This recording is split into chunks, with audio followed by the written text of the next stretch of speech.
ಮ್ಯಾಥ್ಯೂಗೆ ತಿಳಿಯದಂತೆ ಸ್ಟ್ಯಾನ್ ಅವನ ಹಿಂದೆಯೇ ನಿಂತು ಪಿಸ್ತೂಲಿನ ಬಗ್ಗೆ ನಡೆಯುತ್ತಿದ್ದ ಸಂಭಾಷಣೆಯನ್ನು ಕೇಳಿಸಿಕೊಂಡಿದ್ದನು.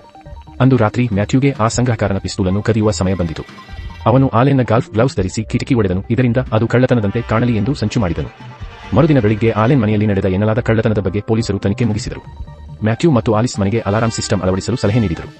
ಈ ಮಧ್ಯೆ ಹಿಂದಿನ ದಿನ ಮ್ಯಾಥ್ಯೂ ಮಾತನಾಡಿದ್ದನ್ನು ಕೇಳಿಸಿಕೊಂಡಿದ್ದ ಸ್ಟ್ಯಾನ್ ಧೈರ್ಯ ಮಾಡಿ ಮ್ಯಾಥ್ಯೂನ ಕೋಣೆಯನ್ನು ಶೋಧಿಸಲು ಹೋದನು. ಅದೇ ಸಮಯದಲ್ಲಿ ಆಲಿಸ್ ಮತ್ತು ಅವಳ ತಂದೆ ತಾಜಾ ಗಾಳಿಗಾಗಿ ಸಮುದ್ರ ತೀರಕ್ಕೆ ನಡಿಗೆಗೆ ಹೋದರು. ಮ್ಯಾಥ್ಯೂ ಅವರೊಂದಿಗೆ ಹೋಗಲಿಲ್ಲ. ಮ್ಯಾಥ್ಯೂ ಕೋಣೆಯಲ್ಲಿ ಸ್ಟ್ಯಾನ್ಗೆ ಒಂದು ಮರದ ಪುಸ್ತಕದ ಪೆಟ್ಟಿಗೆ ಸಿಕ್ಕಿತು. ಅದೇ ಸಮಯದಲ್ಲಿ ಮ್ಯಾಥ್ಯೂ ಒಳಗೆ ಬಂದಾಗ ಸ್ಟ್ಯಾನ್ ತಾನು ಬಚ್ಚಿಟ್ಟಿದ್ದ ಪಿಸ್ತೂಲನ್ನು ಹಿಡಿದಿರುವುದು ಕಂಡಿತು. ಸ್ಟ್ಯಾನ್ ತಕ್ಷಣ ಮ್ಯಾಥ್ಯೂ ಮೇಲೆ ದಾಳಿ ಮಾಡಿದನು ಮತ್ತು ನಿನಗೆ ಆಲಿಸ್ ಎಂದಿಗೂ ಸಿಗುವುದಿಲ್ಲ ಎಂದು ಕಿರುಚಿದನು.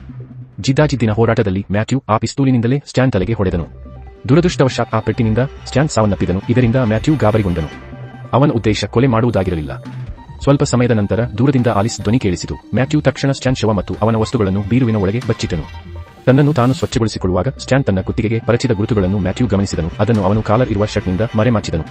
ಕೂಡಲೇ ಆಲೆನ್ ಮತ್ತು ಆಲಿಸ್ ಬಂದರು. ಸ್ಟ್ಯಾನ್ ಹೇಳದೆ ಕೇಳದೆ ಅಷ್ಟು ಬೇಗ ಏಕೆ ಹೋದ ಎಂದು ಆಶ್ಚರ್ಯಪಟ್ಟರು. ಆಲಿಸ್ ಅವನಿಗೆ ಫೋನ್ ಮಾಡಲು ಪ್ರಯತ್ನಿಸಿದಾಗ ಮ್ಯಾಥ್ಯೂ ಗಾಬರಿಗೊಂಡನು. ಅವನು ತಕ್ಷಣ ಸ್ಟ್ಯಾನ್ ಫೋನ್ ಅನ್ನು ಸೈಲೆಂಟ್ ಮಾಡಿ ಆಲಿಸ್ಗೆ ಸ್ಟ್ಯಾನ್ ಹೆಸರಲ್ಲಿ ಒಂದು ಮೆಸೇಜ್ ಕಳುಹಿಸಿದನು. ಅದರಲ್ಲಿ ತಾನು ತುರ್ತು ಕೆಲಸದ ಮೇಲೆ ಹೋಗುತ್ತಿದ್ದೇನೆ ಎಂದು ಬರೆದಿದ್ದನು. ಅಂದು ಸಂಜೆ ಅವರೆಲ್ಲರೂ ಒಟ್ಟಾಗಿ ಊಟ ಮಾಡುತ್ತಿದ್ದಾಗ ಚಾವಣಿಯಿಂದ ಡೈನಿಂಗ್ ಟೇಬಲ್ ಮೇಲೆ ಏನೋ ತೊಟ್ಟಿಕ್ಕಿತು. ಅದು ಸ್ಟ್ಯಾನ್ನ ರಕ್ತವಿರಬಹುದು ಎಂದು ಮ್ಯಾಥ್ಯೂ ತಕ್ಷಣ ಭಯಪಟ್ಟನು. ಆದರೆ ಅದು ಕೇವಲ ಅವನ ಕಲ್ಪನೆಯಾಗಿತ್ತು. ಆ ದ್ರವವು ವಾಸ್ತವವಾಗಿ ಅವನ ಮೂಗಿನಿಂದ ಸುರಿಯುತ್ತಿದ್ದ ರಕ್ತವಾಗಿತ್ತು.